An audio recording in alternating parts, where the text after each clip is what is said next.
बात इस लक्ष्मण के लिए कह दी, मैं तो आपका पुत्र के जैसा हूं।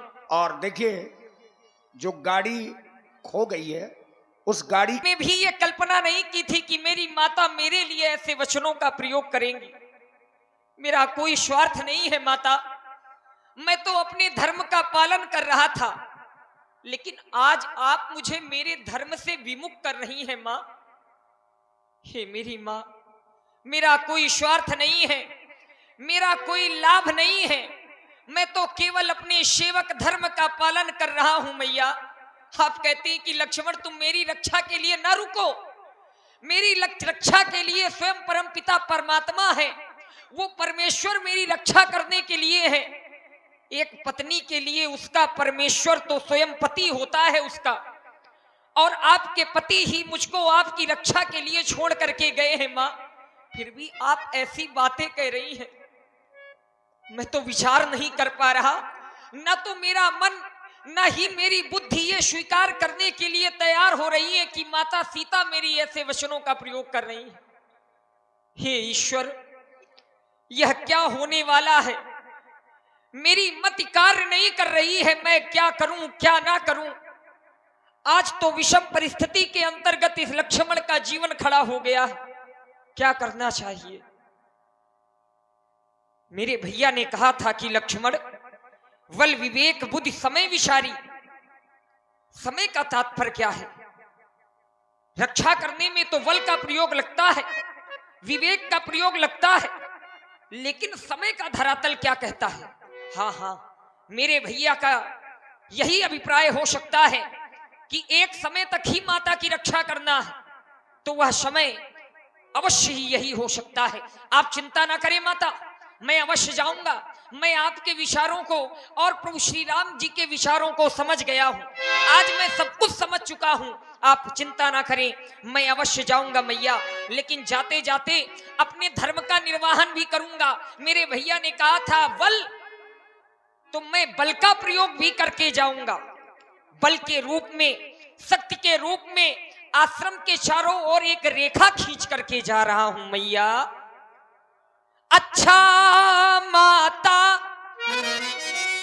मैं जाता हूं, तुम सावधानी हो कर रहना। अब आपको सावधान रहना है, आपने इस लक्ष्मण के मन को सावधान किया है, आज मैं आपको सावधान कर रहा हूं। अच्छा माता, मैं जाता हूं, तुम सावधान हो कर रहना। आज्ञा के भीतर ये दास रहा, तुम रेखा के भीतर रहना। आज्ञा के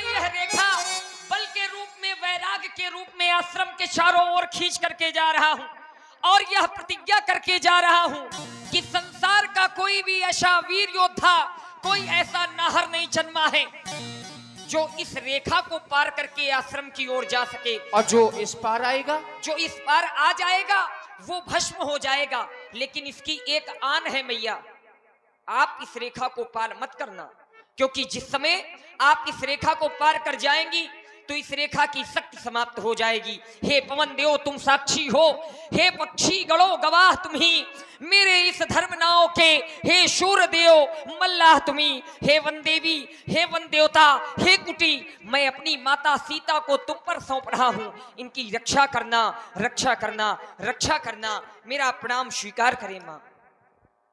और इसी सुंदर प्रस्तुति में जो हमारे मृगा के अभिनेता हैं श्री आशीष जी, इनकी ओर से 21 मुद्राएं माता सीता जी और 21 मुद्राएं लक्ष्मण जी के चरणों में धन्यवाद।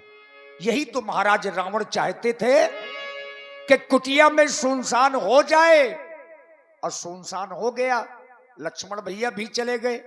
अब महाराज रावण ने देखा तो अपना वेश बदला।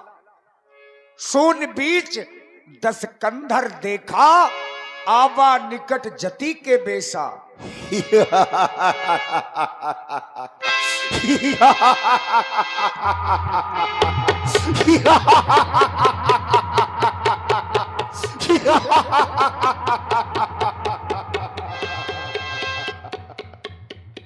भेज दिया दोनों तपस्वियों को, भेज दिया दोनों तपस्वियों को जंगल में।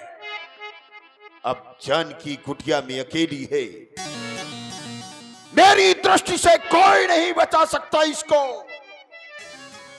मैंने भी महात्मा का भेष धारण कर लिया है, राम धुन करते हुए इसके समक्ष जाऊंगा और इसका हरण करके लंका की ओर ले जाऊंगा।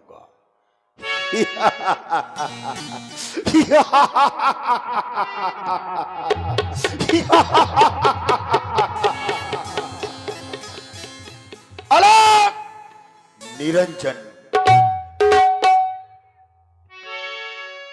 मन मोरे